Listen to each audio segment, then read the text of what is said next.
This title for this comes from a quote from one of your founding fathers, Benjamin Rush, physician in Philadelphia.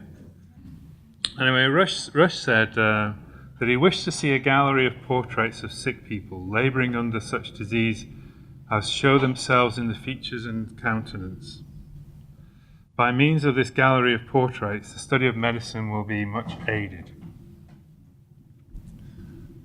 There he is, the good man himself. So I kind of figured what I would do is just curate a little exhibition for you. And I'm just going to show you the pictures and just comment occasionally on some of the things that came up in the research. So we all know where it starts, with Chisselden and camera obscura, used by Aristotle to look at eclipses in ancient Greek times. And then one of Da Vinci's students made drawings of camera obscuras. And Chisselden produced these amazing, with two other people whose names I haven't got written down yet, produced these amazing illustrations. And then, of course, we move on to photography and the capturing of the fixing of the image, as they like to call it.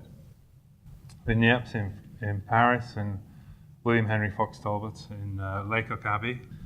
We're going to come back to that later on. Niepce's process led on to daguerreotypes. Fox Talbot's led on to the negative-positive process that we all know and love from our days, labouring in the dark rooms. I had the privilege in March of going to the New York Academy of Medicine to see, they've got a little collection of daguerreotypes, medical daguerreotypes. And it's believed that doctors would have these taken and they would share them around and swap them around like cards. It's a tiny little collection, and they're not in the best of shape. Some of them are falling apart. But it's incredible to see these pictures taken in the 1850s. But here's an interesting little case. This is an illustration taken from a daguerreotype. Published in 1849, the elongation of the upper jaw and distortion of the face and neck caused by a burn successfully treated. One of the interesting things about this was that this is Dr. Houlihan, who's from Welling, Virginia, USA, published this case in a journal. And the paper includes a little interesting note. I've actually read the paper, where the author had not instructed the engraver that the daguerreotype reverses the image, and therefore the right represents the left. Cathy McFall's not slipped in yet, but Cathy discovered this interesting picture by Hill and Adamson, portrait photographers Scottish portrait photographers, but they did a lot of work in the fens of Cambridgeshire. And Cathy reckoned that this picture on the left is one of the very earliest clinical photographs. Because when you compare it, Cathy's argument was, when you compare it to Hill and Adamson's traditional portraiture, there's obviously very, very different style to it. And so she reckoned that this was one of the very first clinical photographs. In the UK, one of the leading exponents of photography was Hugh Welsh Diamond. He was one of the founders of the Royal Photographic Society and was resident superintendent at the female department of the Surrey Lunatic Asylum between 1848 and 1858. And I say, he was a pioneering photographer. Diamond routinely photographed his patients as they progressed through various stages of their conditions.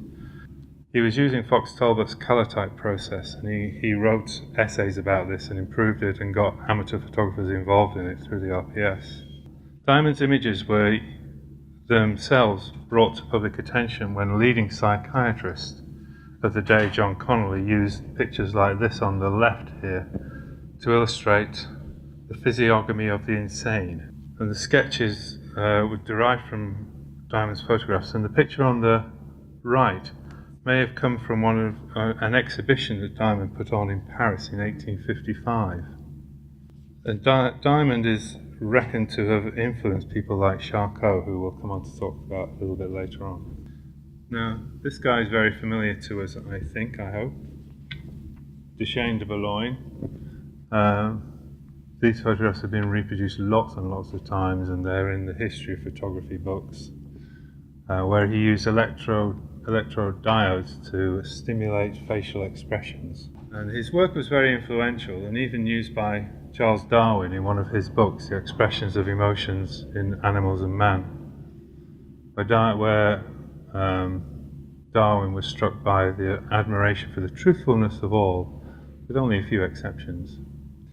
This was at a time when physiognomy was really big, and this is the work of a guy called Francis Galton. I don't know whether you've come across him. But the pictures on the right, what Galton had this idea was that criminals had a certain type, and you could tell what they looked like from their facial expressions. So he would photograph maybe take four prints of faces of criminals and superimpose them onto each other to get a common facial type that was the criminal. But all it did was kind of mask and water down the features, so everybody became pretty bland and looked much the same. But this is all going on in this part of the 19th century. And it can also perhaps lead on to this, which is quite interesting. This is maybe the beginnings of clinical photography, standardized representational photography. There was a paper written called On Methods of Measuring Human Form for the Use of Students of Ethnology. And this was Anthropology and Ethnology. These pictures come from Anthropology organisation in London. And there were two methodologies used, and what they were trying to do is when the British were sailing out and conquering the world, creating their empire, they were taking these techniques with them to measure ethnicity. So you have a system, Lamprey's system on the left, which involved string lined up in 2-inch squares against which people could be measured. And Huxley's system involved the scale and various standard forms of posing. Lamprey's system was generally regarded as being used by a guy called Henry Evans, a photographer. Little is known about Evans, other than the fact that he was prosecuted in 1870 for selling indecent images of children. At the time, the case called into question the boundaries between what was justified in the name of science and art and what was pornography.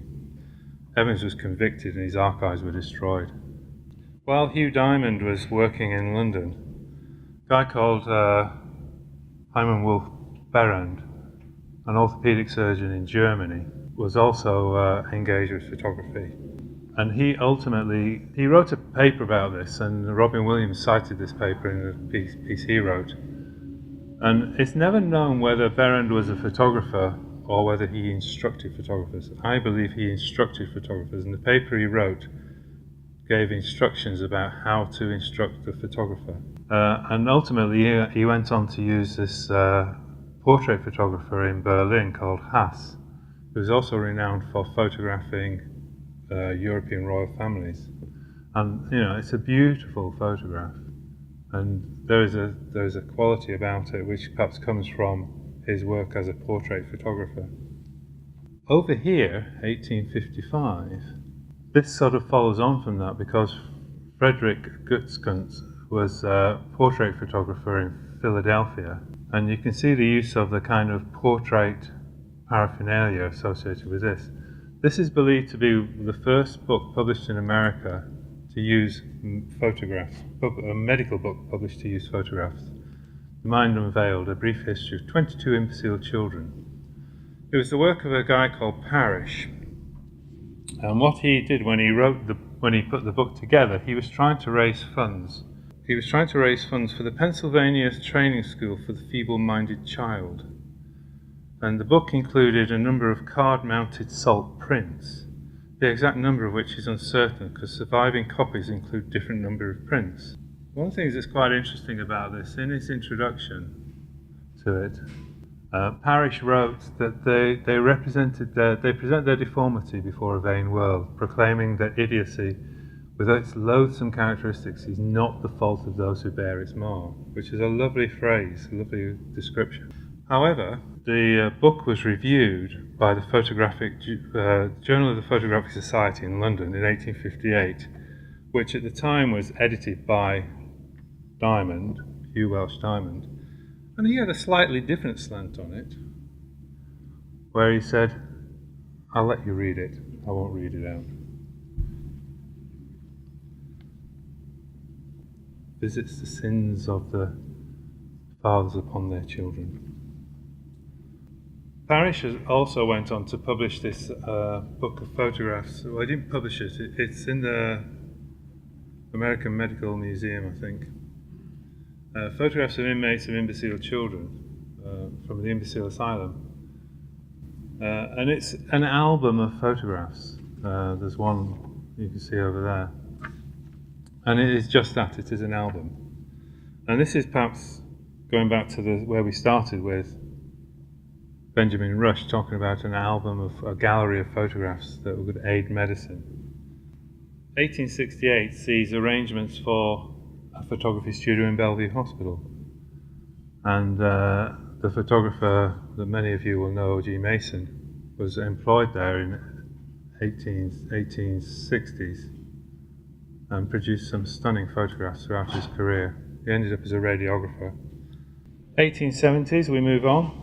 Two Philadelphia surgeons, Moray and During, published the Photographic Review of Medicine in Surgery. This was published as a bi-monthly illustration of interesting cases and accompanying notes. And at the end of the first year, they compiled Volume 1.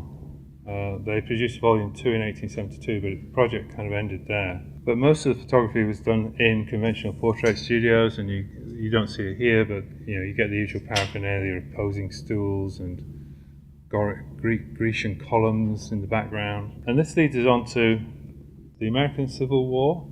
But just as that was happening, this guy in France produced the carte de visite camera. He made an absolute fortune from it. And it became the thing to have done, to have these portrait photographs taken. So it's a 4-camera lens, or it could be a 6 or 8-camera lens, and it will take a set of portraits. They could all be the same, so they could be exposed at the same time, or you could expose each one individually. And this is on a wet collodion process. Got to be done that you coat the glass plate while it's still damp. You have to stick it in the camera, you expose it, you have to process it, all whilst it's still damp. So you got this collection of photographs, and these became the big thing. People would swap them, they would produce albums of them, and soldiers would have them taken as they were going off to war. And then during the Civil War, I think it was in the second year of the American Civil War, the foundation of the American Medical Museum was founded. And they, with the intention of gathering data, case reports, specimens and other evidence, which could be used to educate and train physicians and surgeons, and thus improve the outcomes for soldiers. In 1863, a directive was issued that, along with evidence that they were submitting so far, army surgeons were to collect photographic representations of extraordinary injuries, operations and peculiar amputations. So in the 1870s and 80s, the museum published 6 detailed volumes under the title The Medical and Surgical History of the War of the Rebellion. Each volume is in 2 parts with an excess of 1,000 pages in each volume. And you can access these through archives.org. They are amazing things to see. So the army surgeons around the army hospitals were submitting photographs. Dr. Cooper McKee, James Armsbury were major contributors, but probably the most prolific contributor was a guy called Reed Montague. And many of you will know Dr. Stanley Burns out of New York, and Stanley has this collection of Reed Montague photographs and paraphernalia. He's got his nameplate off the door of his office and all sorts of things associated with it. And I had the privilege of meeting Stanley a couple of years ago. And Stanley's convinced that Reed Montague was the photographer. I find that difficult to believe because, he's a surgeon, he's amputating, he's running the hospital, he was the superintendent of the hospital. And I think he was directing others to take the photographs. And he had a particular style of photography which was very humanistic. This is one of his photographs, but this is cropped by the American Army Museum. And you can see here there's a little chalkboard. And all of Reed Montagu's photographs have this chalkboard, and they're posed in a very humanistic way, as opposed to a very kind of sterile medical way. The photographs were not used in the main volumes of case histories. They were done in the form of etchings.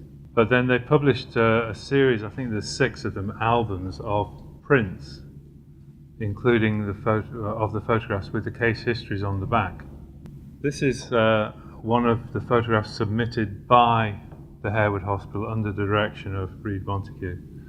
And the quote there is, the kind of significant part for me was that it was under the direction of Reed Montagu. And the style is much more in keeping with the Army medical style rather than this humanistic style that he developed. But I want to share with you this one particular case from the volumes. This is a guy whose history is here. Private Edson Bemis was originally wounded by a musket ball in the right. It started at the top. Musket ball fractured his left humerus. He was patched up and sent back to the front. And then he got a musket ball in the iliac fossa, which was treated at Chester Hospital near Philadelphia. Extensive stuffing of the wound, and ultimately healed and was sent back to the front. And by that time he'd been promoted to a corporal. And then in 1865 he was severely wounded in an engagement hatches run. A musket ball fractured the squamous part of his left temporal bone.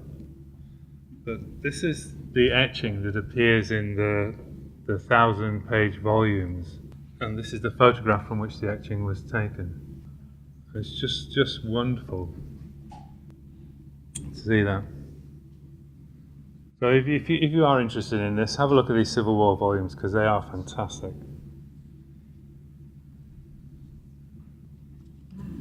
George Henry Fox, working in the 1880s, had this fabulous quote that the study of skin disease without cases of coloured plates was like studying osteology without bones and studying geography without maps. And he did some fabulous stuff. The colouring was entrusted to a skillful artist who was formerly a physician, and having studied skin disease at General Hospital in Vienna, he was particularly fitted to the work. Fox wasn't the first person to use photography in this way in dermatology. In a book he did in 1902, Fox used serial photography, what he described as serial photography, to look at smallpox as it developed day by day by day. So they would photograph patients on a daily basis and see how the disease progressed. Now, I don't think that these are the same legs in either case, but they're on the 5th and 6th day. They may be different patients, but the serial photography is related to day-by-day photography rather than the same patient over a period of time. When you look at the book, it's very hard to say that is the same patient as the other one. But the guy I was going to talk about as the first person really to use to photograph dermatology is this guy Alexander John Belmano Square in 1865. And these pictures are coloured from life. So they're coloured in the presence, the photograph is taken and then they're coloured in the presence of the physician and of the patient. And he's regarded as influencing French photographers at the Saint Louis Hospital in Paris. Hardy was a doctor, Montmajour was a photographer. And again, they coloured from life under the direction of the doctors with the patients sitting before them.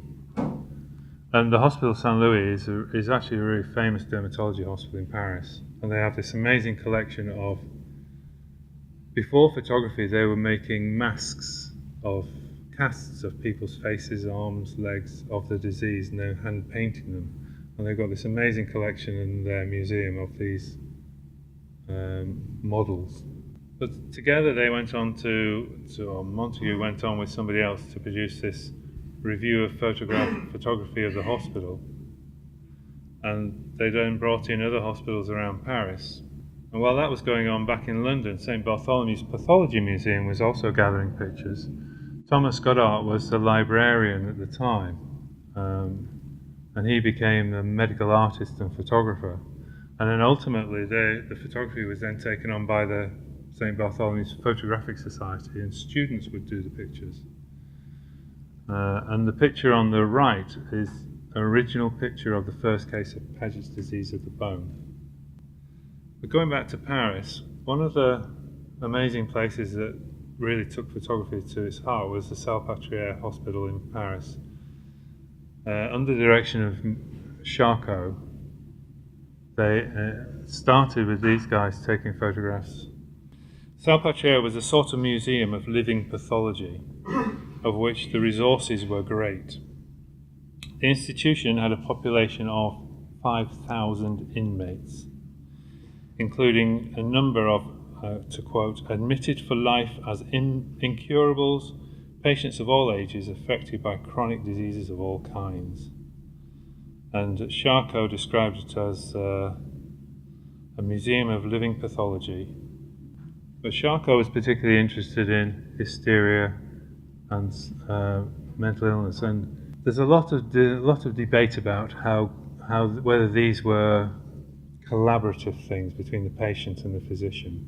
There's one paper that describes how they used to bring patients to the studio, to Albert Lond, who became the chief photographer's studio, and at the strike of a bell they would fall into catalepsy. And there's a lot of belief that Charcot had hypnotized them and that they were working in collaboration with the patients to produce these cases and present them to the world.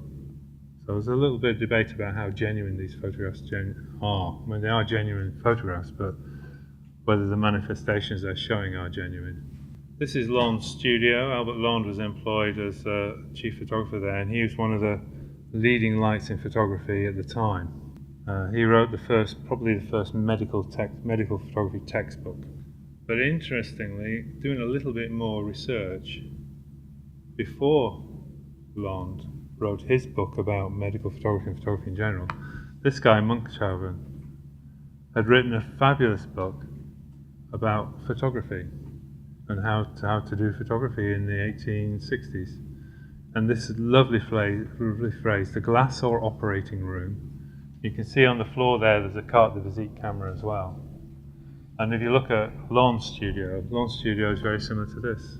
But Salpetriere published a whole series of clinical photography case studies for best part of 20 years. Lond was recognized as the director of the photography service. Charcot was in charge of the whole project, the whole hospital, and Richer was one of the main physicians involved in it. And you see this clinical photography starting to appear in this whole series of case studies. And we've now obviously moved away from the portrait studio to the professional photography studio. 1894, and a German physician, Heinrich Kuschmann, produced some most fabulous photographs. He was a professor of internal medicine at Leipzig University and published his textbook of nervous diseases. And he also went to an exhibition. He would publish photographs in the form of boxes of prints, which you take to conferences. And this is one of his book illustrations from 1909. And we've now moved on to publishing in print, photographs in print. I'm going to leave you the last one. This is from Sir William McEwen, who was a Glasgow surgeon. And he set up a little studio in his operating theatre and did his own photography of his patients in his operating theatre and did serial photography. And I think his two sons continued the practice thereafter. I've always thought the history of photography is kind of written by those who were successful. And we started at the beginning with Niepce and Fox Talbot. But did you know But there was a third inventor of photography. Little known third inventor of photography. Hercule Florence, a Frenchman working in São Paulo, Brazil, invented photography, a photography process in 1832.